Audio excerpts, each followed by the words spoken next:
कळंत्रेवाडीचा Katy बंधारा गाळानं भरला, शेतकरी चिंताग्रस्त, गाळ काढण्याची होतीये मागणी। कराड तालुक्यातल्या कळंत्रेवाडी इथं उतरमांड नदीवर बांधण्यात आलेला केटी बंधारा पाण्यासोबत वाहत आलेल्या गाळामुळे भरलाय, त्यामुळे अपेक्षित पाणीसाठा होत नाही।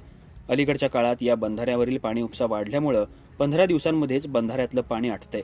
सध्या उन्हाळ्याचे दिवस सुरू आहेत, भर उन्हाळ्यात पिकांना पाण्याची कमतरता भासते, त्यामुळे शेतकरी चिंताग्रस्त आहे।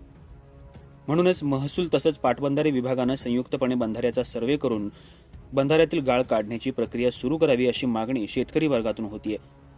अलीकडच्या काळात या बंधाऱ्यातून वाढलेला पाणी उपसा तसंच दिवसेंदिवस बंधाऱ्यात पाण्याच्या प्रवाहाबरोबर वाहत येणारा गाळ या गोष्टी लक्षात घेता बंधाऱ्याची पाणी साठवून ठेवण्याची क्षमता दिवसेंदिवस कमी होत चालली आहे। त्यामुळे शेतकऱ्यांना पिकं जगवणं जिकिरीचं बनले।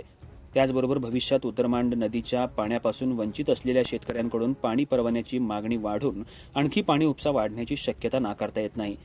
म्हणून भविष्याचा विचार करून आत्ताच बंधाऱ्यातील गाळ काढला नाही तर पाणी प्रश्न बिकट बनण्याची शक्यता नाकारता येत नाही। त्यामुळे भविष्यातल्या पाणी टंचाईच्या संकटावर विचार करून आत्ताच तोडगा काढणं गरजेचं आहे।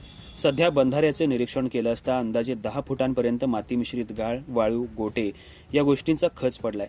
त्यामुळे बंधाऱ्याची खोली वाढवून सर्वसाधारणपणे 10 फुटांपर्यंत अतिरिक्त पाणीसाठा वाढून शेतकऱ्यांना त्याचा लाभ घेता येऊ शकेल।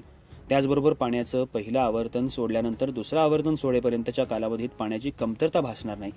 त्यामुळे बंधाऱ्यात कायमस्वरूपी पाणीसाठा राहील असं शेतकऱ्यांचं म्हणणं आहे। आता यावरती पाटबंधारे आणि महसूल विभाग काय भूमिका घेणार हे पाहणं महत्त्वाचं ठरणार आहे। अर्थराज्य न्यूज मराठीसाठी कराड उंब्रज प्रतिनिधी रघुनाथ थोरात।